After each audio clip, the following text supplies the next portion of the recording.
Hello mga kababayan, once again, Parak TV, magandang araw po sa ating lahat. At ito na po mga kababayan, karma po ang inaabot ni dating pulis no, na si Arturo Las Cañas. At kung makikita nyo naman po dyan, na balita po ng ABS-CBN, Duterte accuser Las Cañas faces multiple arrest warrants from Davao Court. Ayan. Ito po yung testigo lamang kay dating Pangulong Duterte na nahaharap ngayon sa patong-patong na warrant. Naglabas ang Regional Trial Court Branch 10 ng Davao City ng patong-patong na warrant laban sa dating pulis na si Arturo Las Cañas. May kinalaman ito sa mga reklamong kinakaharap ni Las Cañas na napaulat na wala na sa bansa. Matatandaan si Las Cañas ay sinasabing miyembro siya. Ito yung self-confessed na DDS at isa sa mga umano'y inutusan ni Pangulong Duterte para manggurgor. At ito na nga po mga kababayan, talagang sabi nga po, no, talagang may oras lagi ng pagtutuos. Dahil ito na po yun mga kababayan. Yan po ang balita ng ABS-CBN. Puntahan naman natin itong ang balita ngayon. Las Cañas pinapaaresto. Ang problema nga lamang po dito mga kababayan, katulad po ng nauna nating nasabi, ay wala po ito sa bansa at ito po ay maaring tumistigo doon sa ICC. No? Kasi ito rin ang isa sa mga testigo na nakuha nila siguro. No, ito, testigo labang kay dating Pangulong Duterte na harap-harap sa patong-patong na warrant. Ano nga ba, mga kababayan, ano nga ba yung kanyang mga statement? No? Balikan natin muli ang kanyang mga statement laban dito sa mga Duterte. Actually, hindi lamang po sa mga Duterte yung kanyang mga statement, no? Meron din po dyan laban din po dito kay hinamon si Vice President Inday Sara Duterte na magharap sila sa korte. Si dating Pangulo Duterte, maging si Senator Bato de la Rosa ay inakusahan din niya. At ganun din po mga kababayan, etong si Senator Alan Peter Cayetano, dinawit niya rin yan. Matindi po talaga mga kababayan. Ito po yung kanya sa isa sa mga sinasabi niya na hinahamon niya. Actually, January 31, 2024, balikan lang natin, sabi niya rito, magharap tayo.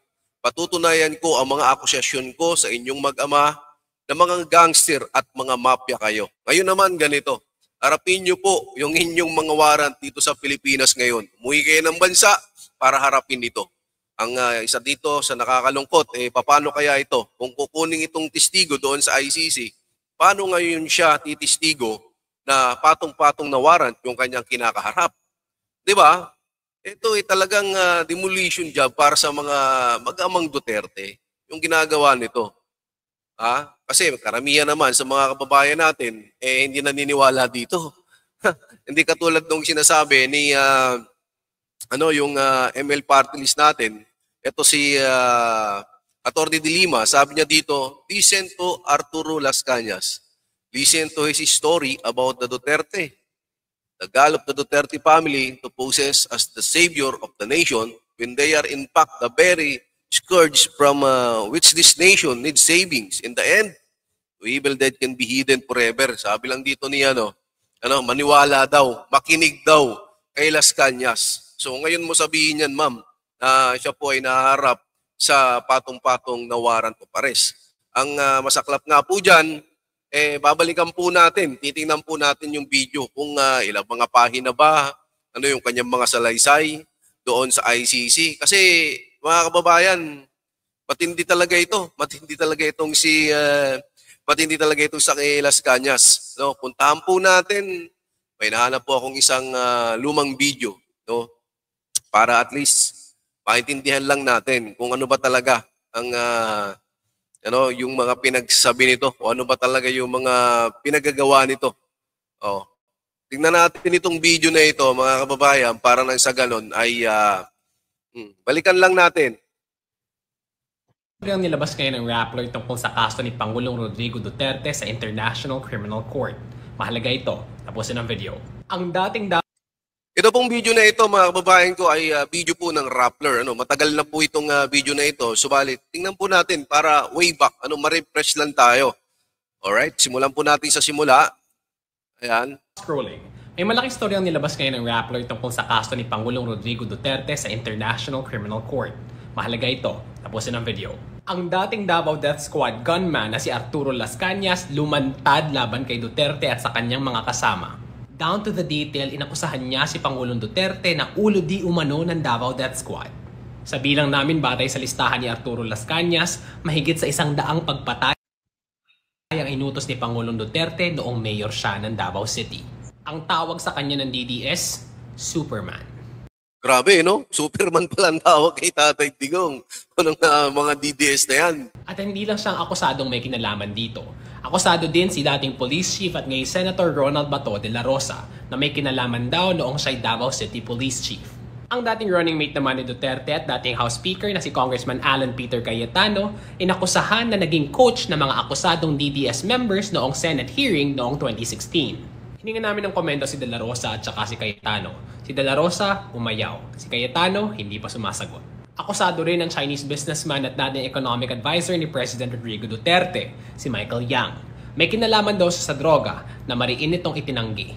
Ilan lang to sa mga pasabog ni Arturo Las Cañas sa International Criminal Court. Dinetalye niya kung paano ginawa mga patayan sa Davao City noong mayor si Duterte at kung saan-saang mga lugar daw tinapon ng mga bangkay. 186 pages ang affidavit ni Las Cañas sa International Criminal Court. Binasa namin lahat ito at ikinorroborate sa abot ng aming makakaya para mas maintindihan ninyo. Ang bawat story gagawa namin ng TikTok video tulad nito.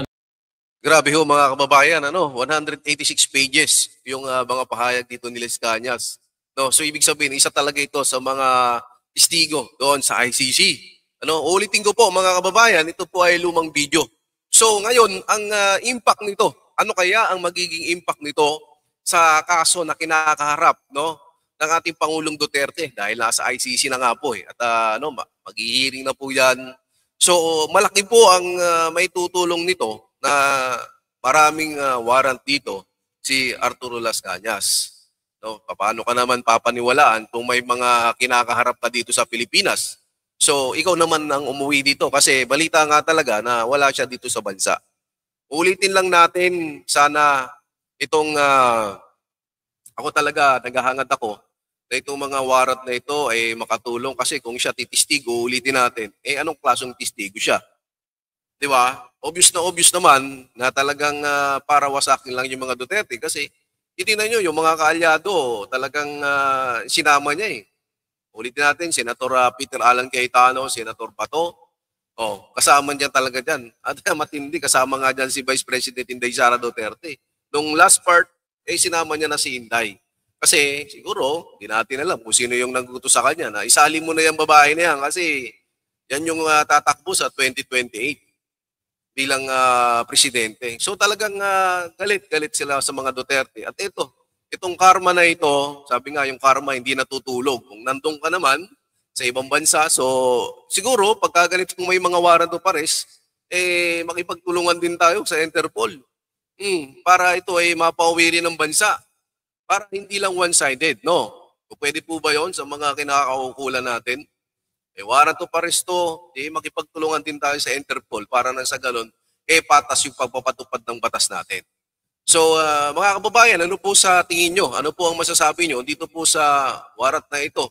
Hindi lamang isang warrant ito, multiple warrant po ito. At andito ang isa sa kanyang mga warrant, yung kanyang paninirang puri. So, paano ka papaniwalaan ng mga judge doon sa ICC kung ikaw ay sakaling kuhanin na testigo na ikaw ay may kaso ng paninira dito sa Pilipinas. May kaso ka ng panggugurgur at attempt na panggugurgur. Paano ka papaniwalaan ng International Criminal Court kung dito pa lang marami kang kinakaharap? So mas mabuti umuwi, ayusin muna, asikasuhin muna rito, di ba? Talagang may oras ng pagtutuos, sabi nga ni Pangulong Duterte. At ito na yon mga kababayan. So ayan, maraming salamat po. Ulitin ko, yung statement ni Dilima dito is luma na po ito at itong video na ito, bidalikan lang natin para nang sa ganun magbalik tanaw tayo. No? Uli, magandang araw. Ako po si Parak TV. Mabuhay po tayo. Pilipinas, Duterte pa rin.